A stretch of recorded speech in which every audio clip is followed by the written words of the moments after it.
Denis Sassou Nguesso s'est offert un dernier bain de foule avant l'élection du dimanche 15 mars prochain. Le président sortant, candidat à sa propre succession, a choisi Brazzaville, le siège des institutions, 48 heures avant le scrutin présidentiel pour le dernier acte d'une campagne présidentielle qui l'aura conduit dans tous les départements de son pays. Pour ce meeting de clôture, les militants et sympathisants du PCT, Parti congolais du travail, sa propre formation politique et surtout des milliers de membres des partis politiques de la majorité présidentielle ont opéré une véritable démonstration de force au boulevard Alfred Raoul de Brazzaville où l'effervescence était à son comble. Des observateurs peinent à s'accorder sur les chiffres. Les organisateurs, quant à eux, attendaient plus de 300 000 personnes à ce gigantesque meeting de clôture d'une campagne intense démarrée en trompe le 28 février dernier par Pointe-Noire. Drapelets et effigies du candidat président en main, sous une chaleur de plomb qui n'a pas ébranlé leur ferveur, le Club 2002 PUR et les partis de la majorité présidentielle se sont tenus une fois de plus aux côtés de leur champion pour lui exprimer leur soutien et leur engagement à l'accompagner dans l'accélération de la marche vers le développement.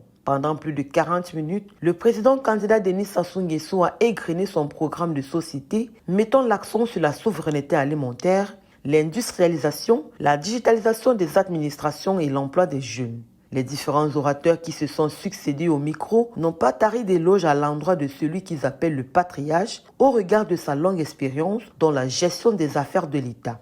Fidèle à lui-même, le candidat président a mis un accent sur la poursuite du développement et la stabilité nationale. Il a promis la poursuite des grands travaux, la mise sur pied d'un véritable mouvement de diversification économique et surtout la digitalisation des régies financières pour mettre un terme au détournement du denier public, ce qui passe notamment par l'accentuation de la morale publique. Devant cette foule bigarrée, il a appelé à un vote massif et pacifique le dimanche 15 mars prochain. Avec ce test de popularité, Denis Sassou Nguesso a montré à la face du monde et surtout de ses détracteurs qu'il reste l'homme qu'il faut à la place qu'il faut. Fidèle allié du candidat président et très engagé depuis le début de la campagne aux côtés de son champion, le Club 2002 PUR se dit confiant et espère une victoire dès le premier tour. C'est la bonne personne et il faut aller de l'avant avec lui. Alors on est sur un droit chemin. Il ne faut pas y causer des obstacles, on ne peut pas trouver mieux que lui, alors il faut continuer avec lui. Nous sommes ici pour voter notre élu, qui est le président Denis Sassou Nguesso, qui est le président de la majorité présidentielle, qui est notre champion.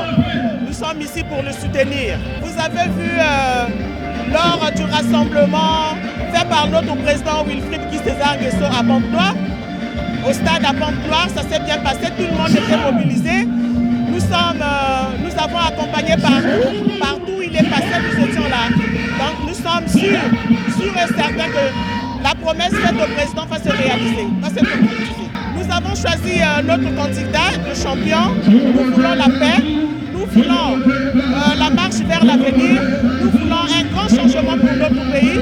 C'est la raison pour laquelle nous l'avons choisi. C'est dans une ambiance de fête que le meeting de campagne du candidat président Denis Sassou Nguesso s'est achevé. Place désormais au silence électoral avant l'ouverture des bureaux de vote dimanche matin. Le boulevard Alfred Raoul ici à Brazzaville était noir de monde. Ils étaient évalués à plus de 300 000 personnes, militants et sympathisants du Parti congolais du travail, ainsi que ceux de la plateforme des partis politiques de la majorité présidentielle. Ils sont venus en délégation des 15 départements du Congo pour vivre les derniers moments de la campagne électorale du président candidat Denis Sassou Nguesso. Au terme de ce meeting hautement couru qui marque la fin de ce périple démarré le 28 février dernier par Pointe-Noire, tous les orateurs qui se sont succédés au pupitre, jeunes, femmes et sages, ont manifesté leur engagement et leur détermination à accompagner le président candidat jusqu'à la victoire finale afin de lui permettre d'accélérer la marche pour le développement du Congo dans tous ses plans. Depuis le boulevard Alfred Raoul à Brazzaville, nous sommes Caron Nouba, Thierry Nyopé et David Clotier pour Reflet d'Afrique Télévision.